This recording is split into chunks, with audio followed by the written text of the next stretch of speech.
Assalamualaikum warahmatullahi wabarakatuh. Anak-anak, selamat pagi. Gimana kabarnya? Sehat semua ya? Alhamdulillah. Pagi ini kita masih dikasih kesempatan oleh Gusti Allah Subhanahu wa taala sehingga bisa melaksanakan aktivitas kita yaitu dalam belajar di sekolah.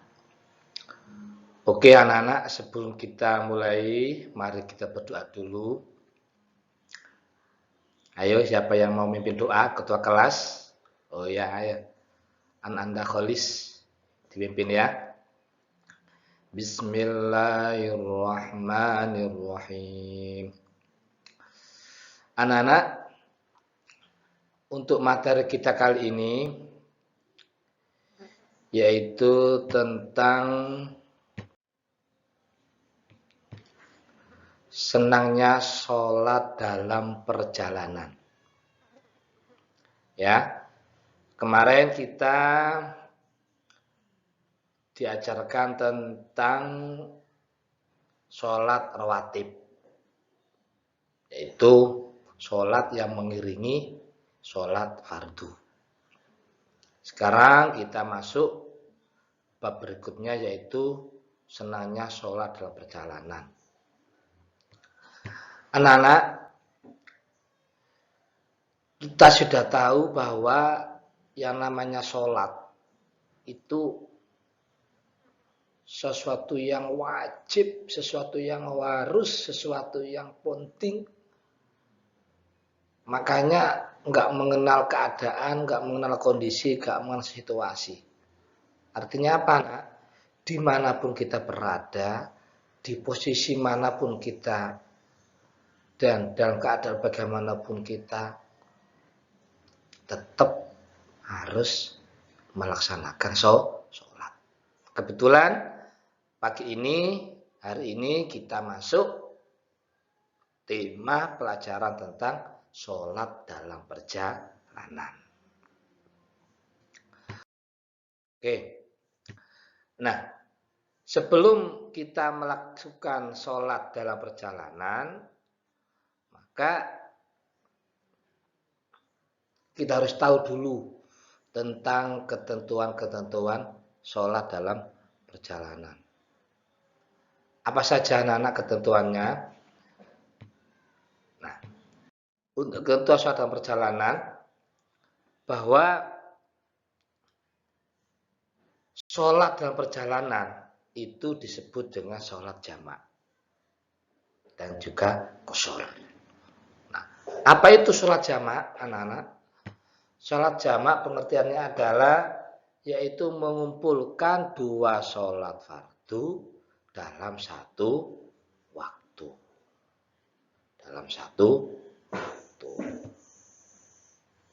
Jadi kayak zuhur dan asar ditaruh di waktu zuhur atau ditaruh di waktu asar. Itu mengumpulkan sholat fardu yang asalnya dua waktu ditaruh di satu waktu.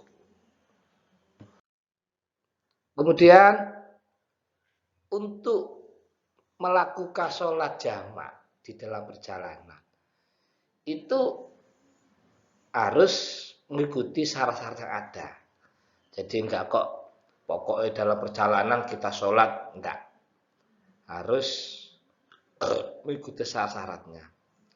Apa aja syaratnya anak-anak?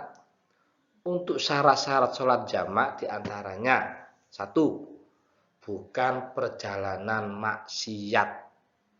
Ya anak-anak, tolong dipahami.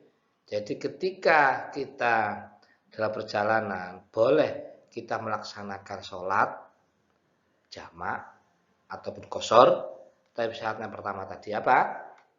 Bukan perjalanan maksiat. Itu syaratnya. Yang kedua, apa itu anak? Yaitu jaraknya jauh, minimal 80 kilo.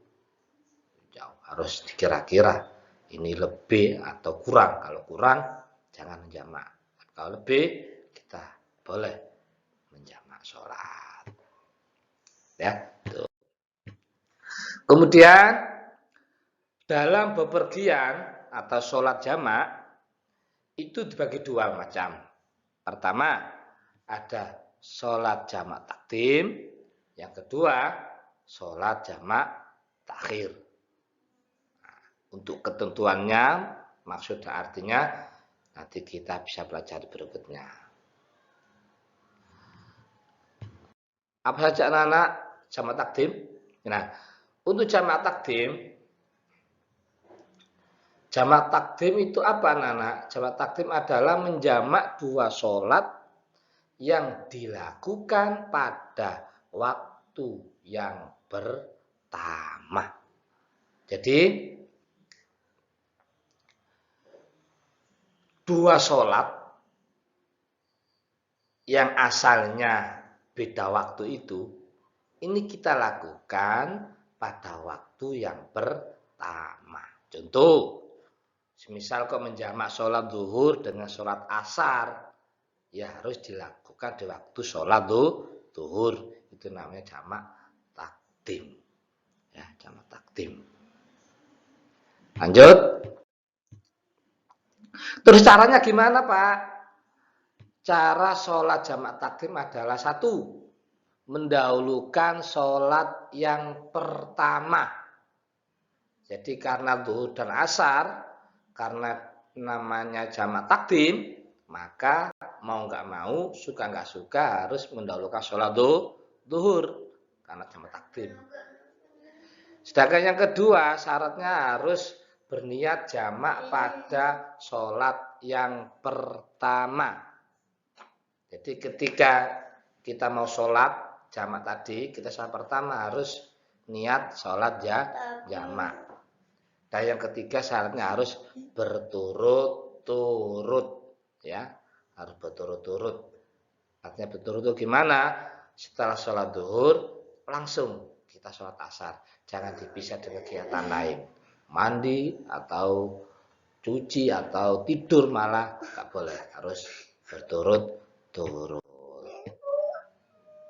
Yang kedua, jamak takhir. Apa itu jamak takhir anak? Yaitu menjamak dua sholat yang dilaksanakan pada waktu sholat yang kedua. Kebalikan dari jamak takdim. Jadi kalau takdim di waktu sholat yang pertama, tapi kalau jamak takhir harus dilaksanakan pada waktu sholat yang kedua. Contoh, menjamak sholat zuhur dan sholat asar harus di waktu sholat asar. Gitu ya. Nah, kemudian cara sholat jamak takhir gimana anak-anak? Untuk cara sholat jamak takhir adalah satu, di saat masuk waktu sholat yang pertama, maka kita harus berniat akan melaksanakan sholat yang pertama di waktu yang kedua. Contoh sekarang masuk waktu zuhur. Sementara kita sholatnya nanti jamak takhir, maka di saat waktu zuhur ini kita harus niat. Hati kita harus kemerentek, ya, kata orang Jawa, harus punya niatan bahwa sholat zuhurku sekarang ini saya lakukan di waktu sholat asar nanti. Jadi di saat waktu masuk sholat pertama ini harus sudah punya niatan.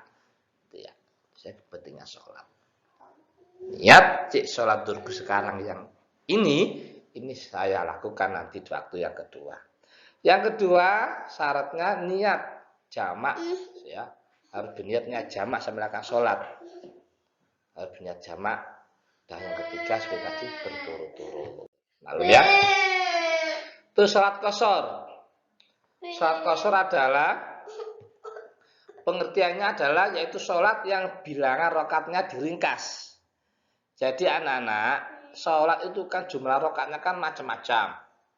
Ada yang 4, ada yang 3. Nah, untuk yang rakaatnya 4, kayak zuhur, kayak asar, kayak isya, itu boleh kita qashar anak, kita ringkas.